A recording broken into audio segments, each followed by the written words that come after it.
Estou aqui novamente, Daniel, para mais uma aula de História, nossa segunda aula. E como vocês viram, estamos com uma entrada nova, que é História Geral do Brasil. E também, como vocês viram na entrada também, hoje vou falar sobre a formação dos Estados Unidos, sua independência e sobre as 13 colônias. Vamos lá? Atualmente, os Estados Unidos são o país mais poderoso, o país mais potente do mundo, não há quem duvide, por enquanto. Mas, muitos não sabem que os Estados Unidos também foi uma colônia, como muitos outros países da América, muitos outros países da Oceania. Estados Unidos também foi uma colônia da Inglaterra, e nós vamos ver como foi isso, como foi o fato na história, e eu vou explicar como aconteceu tudo em geral. Durante quase 2 séculos, boa parte da América do Norte e também os Estados Unidos foi dominado, foi colônia da Inglaterra. A Inglaterra foi um país muito poderoso, que teve muitas colônias, e com os Estados Unidos não foi diferente. As primeiras comunidades inglesas que foram da América, foram na América do Norte também, foi as chamadas 13 colônias, que eram 13 colônias da Inglaterra, localizadas no Atlântico, na costa leste. E no início do século XVII, muitos colonos ingleses, principalmente de religiões puritanas, fugiram da Inglaterra por causa da intolerância religiosa, fugiram para o chamado Novo Mundo. Estados Unidos recebeu o apelido de Novo Mundo, não era Estados Unidos na época ainda, gente, eram as 13 colônias, e foram as primeiras comunidades que houveram lá. E esse Novo Mundo recebeu o nome de Nova Inglaterra.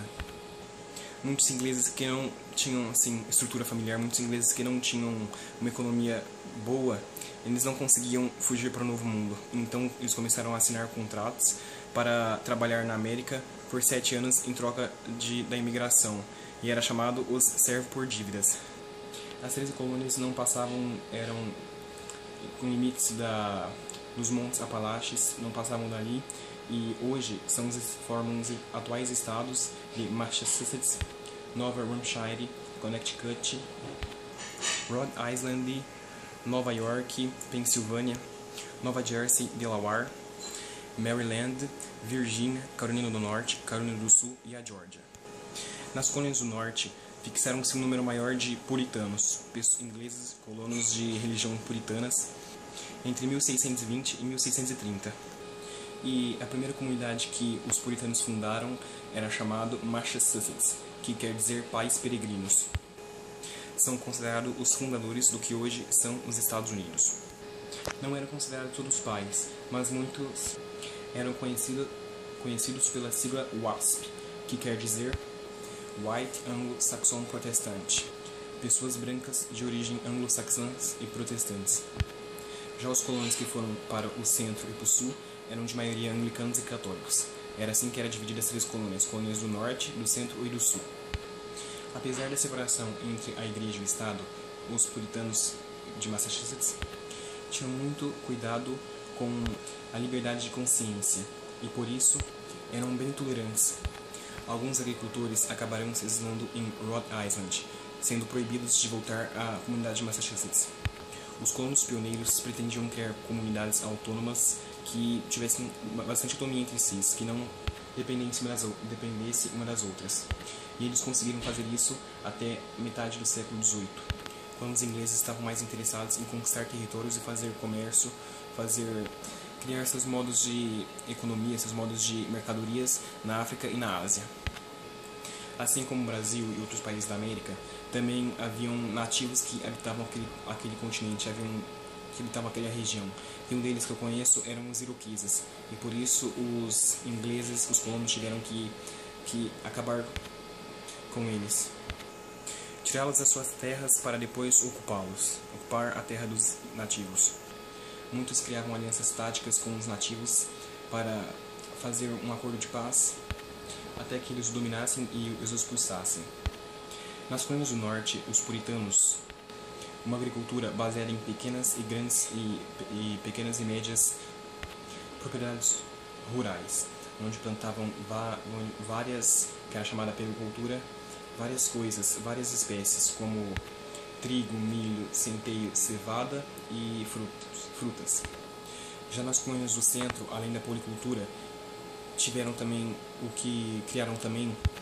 a criação de bois, cabras e porcos. Já nas colônias do sul, sua economia era voltada internamente, principalmente para o exterior, para para o mercado externo. E assim também como o Brasil e muitos outros países da América, Estados Unidos também não escapou da escravidão. Estados Unidos, a escravidão bateu sim as portas dos Estados Unidos, e os escravos vindos da África Ocidental Norte, eram levados principalmente para as colônias do Sul, para o sul das 13 colônias. Mais da metade de escravos, dos negros escravizados nas colônias do Sul, viviam em sítios, pequenas propriedades em pequenos sítios. Já os restantes moravam e trabalhavam em grandes propriedades, que eram chamados os plantations, que reuniam em torno de 50 escravos, enquanto no Brasil e no Caribe um senhor rico tinha cerca de 100 escravos. Os escravos dos sítios trabalhavam em lavouras, também na agricultura. Já os escravos, os demais escravos que viviam em grandes propriedades, eram os plantations. Uma característica que difere a escravidão nos Estados Unidos bem da escravidão do Brasil foi que quando o tráfico de escravos ficou proibido no Brasil, começaram a trazer imigrantes europeus para cá. Já lá não, eles continuaram com a escravidão, só que dessa vez era interna mesmo, era chamada produção interna. Eles colocavam um escravo, uma escrava para casalar, e as crianças que nasciam logo pequenas já se tornavam escravos e passavam a trabalhar forçadamente.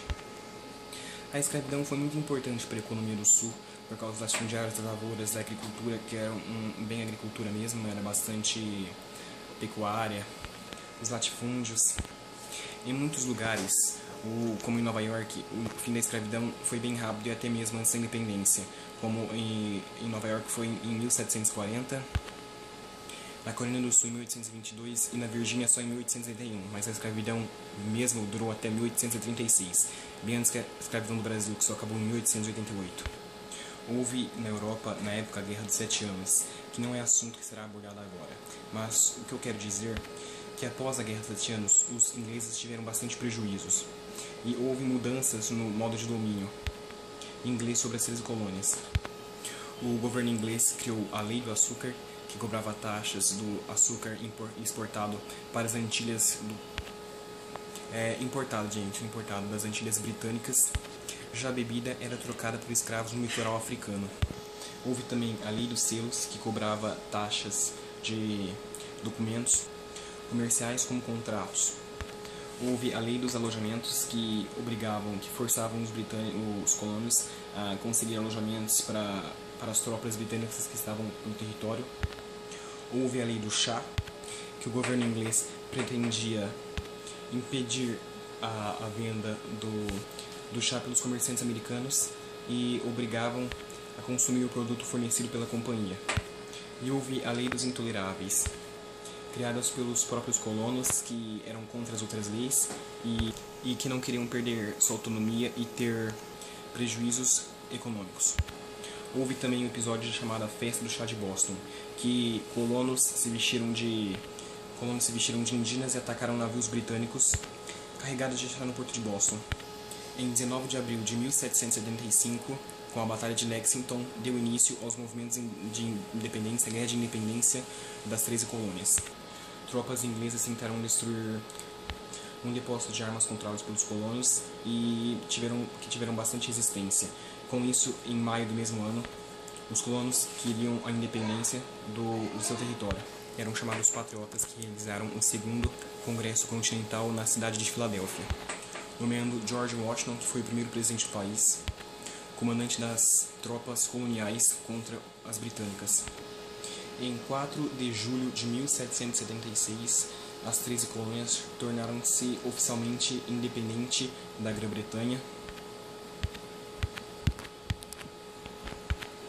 Já os chamados Estados Unidos, reagida pelos políticos Thomas Jefferson, Benjamin Franklin e Samuel Adams, e aprovada pelos congressistas. Mas não era o fim de muitos problemas para os Estados Unidos. Houve guerras ainda contra a Grã-Bretanha, o exército britânico. Nas primeiras batalhas entre 1775 e 1778, os Estados Unidos, os colonos, as tropas britânicas lutaram praticamente sozinhas, perderam territórios para os britânicos, como Nova York e Filadélfia. Já entre 1778 e 1781, os colonos receberam ajudas financeiras dos franceses, espanhóis e holandeses. A participação das tropas francesas foi decisiva para que os Estados Unidos conseguissem vencer os ingleses. Em 19 de abril de 1781, os ingleses finalmente foram derrotados na Batalha de Yorktown, na Virgínia. Em 17 de setembro de 1797, foi concluída a Constituição dos Estados Unidos, que foi elaborada por Thomas Jefferson, Benjamin Franklin e Samuel Adams. Destacando-se 3 pontos. O primeiro ponto se referia ao tipo de Estado. Os Estados Unidos tornaram-se uma república federalista, quer dizer, uma presidencialista, que era dividida por estados, como é até hoje, são 50 estados, e com um sistema presidencial. O segundo ponto falava sobre a cidadania e as leis. E o terceiro ponto foi a divisão dos poderes entre executivo, legislativo e judiciário. Bem, gente, é isso. Obrigado pela atenção e obrigado por assistirem meu vídeo. Em breve sairemos de volta e muito obrigado meu. Até mais.